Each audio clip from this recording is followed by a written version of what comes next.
बहुत बहुत स्वागत है डॉक्टर साहब। धन्यवाद। डॉक्टर साहब से आज बहुत ही इंपॉर्टेंट इनके लैब में हम लोग मौजूद हैं और आज हमारे दर्शक देख लें, ये लाइव हम लोग आपको दिखाएंगे जो कैसे आईवीएफ से बच्चा पैदा हो, इसकी क्या तकनीक है, लेटेस्ट क्या टेक्नोलॉजी आया है, इन सब चीज़ों को आपको जानना बहुत ज़रूरी है। अगर हमारे साथ आप जुड़े रहेंगे, हमारे दर्शक जो पटना समेत पूरे बिहार से हैं, दूर दराज से दर्शक हैं, उन्हें नहीं पता है क्या टेक्नोलॉजी, नई टेक्नोलॉजी आ गई है, कैसे बच्चा पैदा होता है, लोगों को जानकारी नहीं है, जो टेस्ट ट्यूब होता क्या है, आईवीएफ होता क्या है। तो आज हम इनसे लाइव जानने की कोशिश करेंगे कि कैसे ये क्या क्या प्रोसेस है, क्या टेक्नोलॉजी है ये।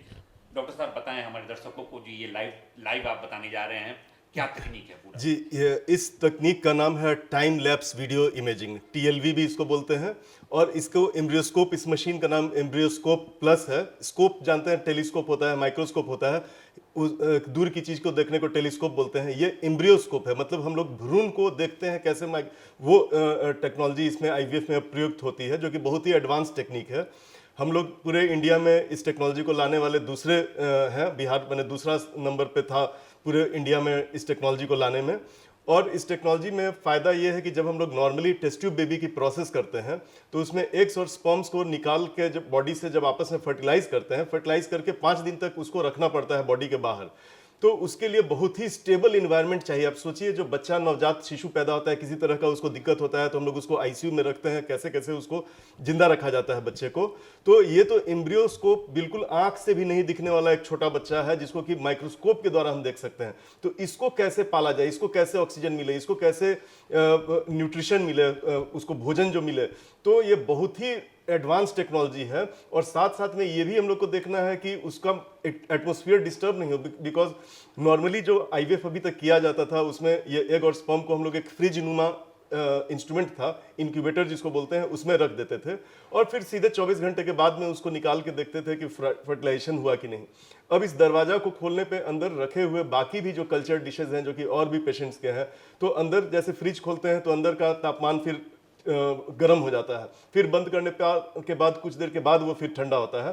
तो इसमें एम्ब्रियोज जो होते हैं वो बहुत फ्रेजाइल होते हैं, बहुत नाजुक होते हैं और बार बार टेम्परेचर अगर गिरेगा, CO2 इंक्यूबेटर में जो CO2 की मात्रा फिर गिरेगी, उसको रिकवर करने में जो टाइम लगता है, उसके चलते एम्ब्रियो के हेल्थ पे असर पड़ता है और उसका जो विकास होना चाहिए वो बाधित हो जाता है। और फिर तीसरे दिन या 5वें दिन जब हम लोग वापस एम्ब्रियो ट्रांसफर करते हैं, पेशेंट के अंदर में वापस डालते हैं आईवीएफ के टेक्निक में, तब फिर हम लोग उस समय एक बार एम्ब्रियो को देखते हैं कि अभी एम्ब्रियो कैसा दिख रहा है और सेलेक्ट करते हैं। तो हम लोग बहुत ही रिस्ट्रिक्टेड हो जाते हैं, बहुत हाथ पैर हम लोग के बंधे हुए, एक तरह से कहिए कि हम लोग 2 ही बार एम्ब्रियो को देख के हम लोग को सिलेक्ट करना रहता है कि 10-15 एम्ब्रियो में कौन एम्ब्रियो सबसे अच्छा है। इस दौरान क्या हुआ इसकी कोई जानकारी हम लोग को नहीं होती है, इसलिए कि बार बार हम लोग एम्ब्रियो निकाल के देख नहीं सकते हैं।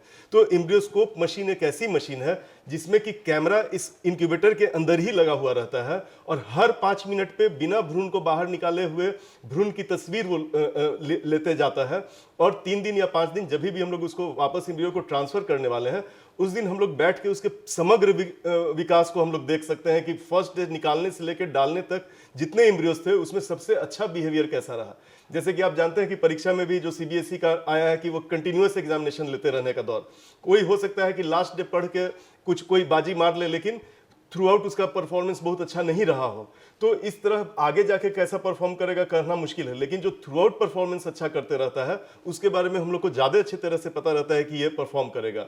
तो जैसे ये एम्ब्रियोस्कोप ये मशीन है और इसका जो पिक्चर होता है वो इस कंप्यूटर स्क्रीन पे आता है और ये डेटा पूरा स्टोर्ड रहता है, ताकि हम लोग बाद में भी अगर बच्चा किसी को नहीं भी हो तो जाके देख सकते हैं वापस कि क्या एम्ब्रियो का क्वालिटी खराब तो नहीं था, एग का क्वालिटी कैसा था, उसका विकास ठीक से हो रहा था कि नहीं, और उस तरीके से क्या चेंजेस हम लोग लाएं ताकि अगले साइकिल में चांसेस हम लोग का बढ़े। तो एम्ब्रियोस्कोप में डालने के बाद जो हम लोग ये डालते हैं, जैसे एग आप देख रहे हैं और इसके अंदर 2 प्रोन्यूक्लियस है, मेल और फीमेल प्रोन्यूक्लियस, और उसके बाहर का जो लेयर है इसे जोना पेल्यूसिडा बोलते हैं, ZP, जो कि उसको रक्षक कवच होता है। तो इसको हम लोग जैसे जैसे टाइम के साथ देखिए वो बढ़ाते जाते हैं कि उस समय कैसा दिख रहा था, इसमें कोई रेस्ट्रिक्शन नहीं रहता। हम लोग जब आए बिना एम्ब्रियो को डिस्टर्ब किए हुए उसको देख सकते हैं कि अच्छा उसका डिवीजन हुआ कितने देरी पे, 21 घंटे पे जैसे हुआ।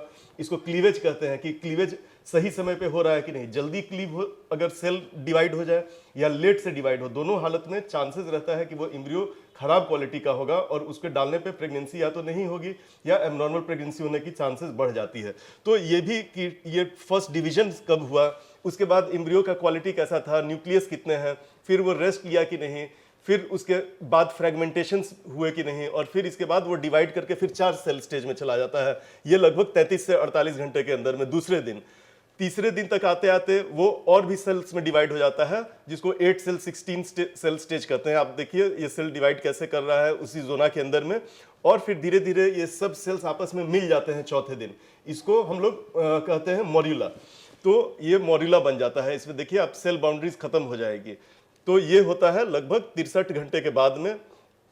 70 घंटे भी हो गए, बीत गए, 76 घंटे हो गए, 4th डे में हम लोग प्रवेश अब कर चुके हैं। और अब देखिए कि सेल बाउंड्रीज धीरे धीरे खत्म होते जाती है, और उसके बाद इसके अंदर एक कैविटी आती है जिसको कि हम लोग ब्लास्टोसिस्ट कहते हैं। इसी को, ये कैविटी जो होता है और ये एम्ब्रियो पूरा जो होता है, इसको ब्लास्टोसिस्ट बोलते हैं। और ये भी ये लिविंग एम्ब्रियो है, ये एक बच्चा है, और आप देख सकते हैं इसमें कितना मूवमेंट हो रहा है उस। तो ये सब चीज हम लोग कभी भी नॉर्मल इंक्यूबेटर्स में नहीं देख सकते हैं, और इसमें बिना हम लोग एम्ब्रियो को डिस्टर्ब किए हुए आराम से वापस पीछे जा सकते हैं, टाइम में वापस आगे जा सकते हैं कि कोई तरह का दिक्कत तो नहीं है।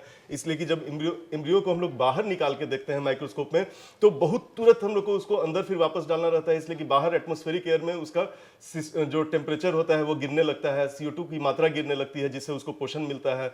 तो इसमें हम लोग को ऐसा कोई डर नहीं, हम लोग आराम से घंटों तक देख सकते हैं एम्ब्रियो को विदाउट डिस्टर्बिंग द एम्ब्रियो। तो एम्ब्रियो पे उस पर कोई असर नहीं पड़ता है। आप देख रहे हैं इसमें कितना अच्छा ये कैविटी बन गया है, इसको ब्लास्टोसील कहते हैं, ब्लास्टोसील, और पूरे एम्ब्रियो को ब्लास्टोसिस्ट कहते हैं, और इसमें पूरा मूवमेंट होते रहता है इस तरह का। तो ऐसे, और यहाँ से फिर हैचिंग भी शुरू हो गया। तो इस स्टेज पे जो डे 5 का एम्ब्रियो ऐसा बनता अगर है, तो उसको हम लोग ब्लास्टोसिस्ट कहते हैं। अगर ऐसा नहीं बना, किसी स्टेज में अरेस्ट हो गया, तो वो उसी स्टेज का कहलाता है कि डे 2 अरेस्ट है, डे 3 अरेस्ट है, या डिवीजन बिल्कुल हुआ नहीं। तो एम्ब्रियो को सिलेक्ट करने में कि कौन से एम्ब्रियो को हम लोग डालें, इससे हम लोग को पता चलता है कि जैसे किसी पेशेंट के अगर इतने सारे एम्ब्रियो हैं, तो हम लोग सब का क्वालिटी देख सकते हैं कि अच्छा ये एम्ब्रियो का कैसा है, ये अच्छा है कि नहीं, कैसे वो डिवाइड कर रहा है। आप देखिए ये लाइव, इसी को वीडियो टाइम लैप्स का मतलब थोड़े थोड़े देर पे हम लोग पिक्चर लेते हैं और उसको वीडियो जैसा चलाते हैं। तो इससे हम लोग को पता चल जाता है कि कौन सा एम्ब्रियो बेस्ट क्वालिटी का है, और इससे प्रेगनेंसी ठहरने में लगभग 15-20% चांसेस नॉर्मल इंक्यूबेटर की तुलना में बढ़ जाता है। बहुत इंफॉर्मेशन हम लोग को मिलता है, एम्ब्रियोलॉजिस्ट पे लोड नहीं पड़ता है। तो ये मशीन में अंदर ही खुद फिल्टर सिस्टम ऐसा लगा हुआ है कि हम लोग के देश में जहाँ बहुत ज़्यादा पॉल्यूशन है या शहर में, तो उससे भी इसको बचाने में काफ़ी एडवांस्ड फिल्टर्स इसमें लगे हुए हैं, वो सब चीज़ से प्रोटेक्शन होता है।